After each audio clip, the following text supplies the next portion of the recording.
There's a tiny, insignificant island in the middle of the Ob River, deep in the frozen heart of Siberia. Locals call it Death Island. For 60 years, the events that took place here were buried deep in the secret archives of the Kremlin. Classified, hidden from the world. This is not just a story of war or politics. This is a story of extreme survival, a psychological experiment gone wrong, where civilized human beings turned into monsters just to stay alive. Welcome to the Nazino Tragedy. It begins in Moscow, 1933. Joseph Stalin wants to cleanse Soviet cities of undesirable elements to create his perfect communist society. He introduces a new internal passport system. Anyone found without their papers is immediately arrested. Police start rounding up people on the streets like stray dogs. They catch homeless people and petty criminals, but they also catch innocent students, factory workers, and pregnant women who simply left their ID at home to buy milk. They are not put on trial. They are just numbers on a list. They are loaded onto cattle trains, packed like sardines for a journey that lasts weeks. Conditions are horrific. No food, no water. The dead are simply thrown out of the moving wagons onto the tracks. By the time they reach the transit point in Tomsk, the group has grown to over 6,000 people. They are pushed onto lumber barges, locked in dark, suffocating holds below deck for the final leg of the journey. When they finally arrive in the middle of the Siberian wilderness, it is May. But in this part of the world, it is still snowing. They are dumped on Nazino Island.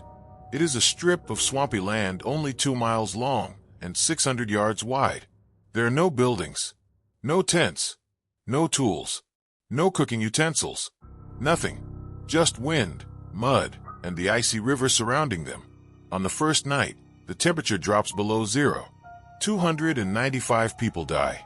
They freeze to death trying to dig holes in the mud with their bare hands to hide from the wind. After 4 days, food finally arrives, but it is just raw rye flour.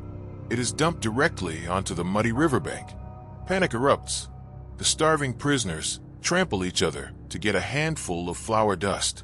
They have no ovens to bake bread. They mix the flour with dirty river water in their hats and eat it raw. Severe dysentery begins to kill them by the hundreds. The guards are no help. They are young, untrained recruits who were given rifles and absolute power. Instead of helping, they beat the prisoners. They sell the little flour they have in exchange for the prisoners' clothes or gold teeth. Desperate to escape, some people build crude rafts out of driftwood, but the rafts fall apart in the current. Those who try to swim are shot by the guards for sport, like hunting ducks. Hundreds of bodies begin to wash up on the shore. But the true horror happens at night.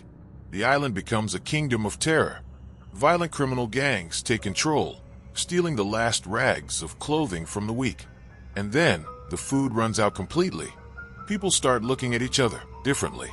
Whispers spread through the camp. Someone saw flesh being cut from fresh corpses. It doesn't take long before the taboo is broken.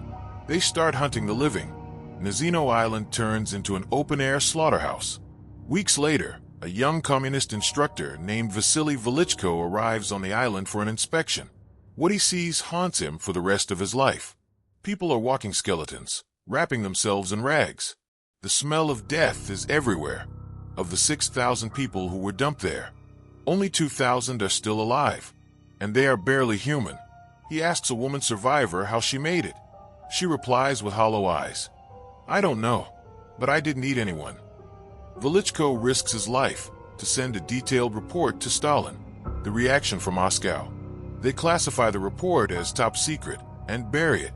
The survivors are moved to other camps, but most die shortly after. No one was ever punished. The island went back to nature. Today, tall grass grows over the mass graves, but the locals still cross themselves when they sail past Nazino. They know that the bones are still there, buried beneath the mud.